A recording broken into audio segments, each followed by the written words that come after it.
COSATU prepares for the mother of all protests against e-tolling.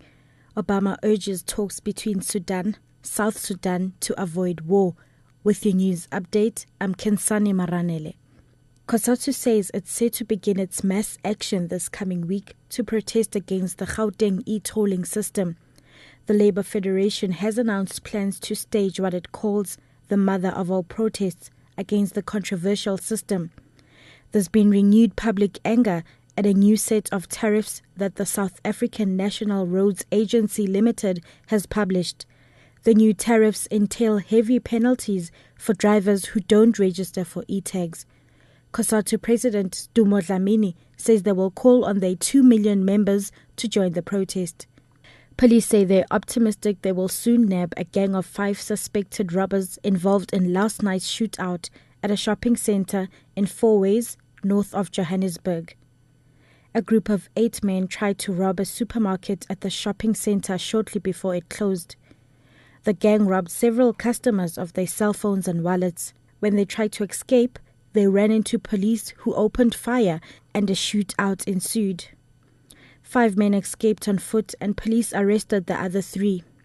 This woman's house is near the shopping centre. At first it sounded like crackers going off, but when I stepped outside of my flat on the patio, I saw some suspects running around shooting at each other, and eventually the police arriving on the scene and saying, "Stop, freeze, it's the police." Higher Education Minister Bladen Zimande says he's concerned about university students' lack of interest in environmental studies. He was addressing education and local government representatives at the launch of the African Green Campus Initiative in Cape Town. Zimande says he believes environmental studies are as important as maths and science. He says environmental studies can help researchers to understand the effects of global warming.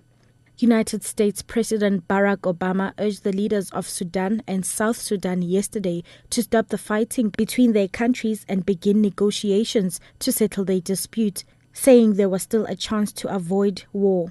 In a videotaped message to the two bitter foes, Obama sought to prevent further escalation of border hostilities that have raised tensions to the highest level since South Sudan split away as an independent country in July, taking with it most of the country's known oil reserves.